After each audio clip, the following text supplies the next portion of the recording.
સો અત્યારે વાગ્યા છે સવારના 6:45 જેવા થયા છે અને આ જો આ ભાઈ અમારા સૂઈ ગયા છે ફર્સ્ટ ક્લાસ. આ બે ટેણી ફર્સ્ટ ક્લાસ ઊંઘી રહ્યા. પેલું આખું આ છે નાનકડું બહુ જોરદાર છે. એ નાટક બહુ કરે છે. ઊભું થઈને આગળ આવી જાય ઊંઘમાં અને ખબર નહીં શું કરતું હોય છે. તો અત્યારે વાગી ગયા સવારના 7 અને અમે રણુજા પહોંચવાની અંદર ઓલમોસ્ટ કંઈક 26 કે 27 કિલોમીટર બાકી છે. અને એક પેટ્રોલ પંપે અહીંયા અમે ઊભા રહ્યા છીએ કારણ કે બધાને વોશરૂમ વગેરે લાગી દીધો, થોડા ફ્રેશ થઈ જઈએ. સો હવે રણુજા પહોંચવામાં કદાચ અડધો 1 કલાક જેવો થશે. તો હવે અમે અહીંયાથી નીકળીએ, બધા ફ્રેશ થઈ ગયા છે.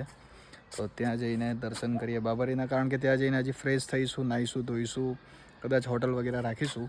નહીં હોય તો પછી નોર્મલ કંઈક હોલ વગેરે રાખીને પછી ફર્સ્ટ ક્લાસ તૈયાર થઈને ભગવાનના દર્શન કરીને પછી આગળ જઈશું.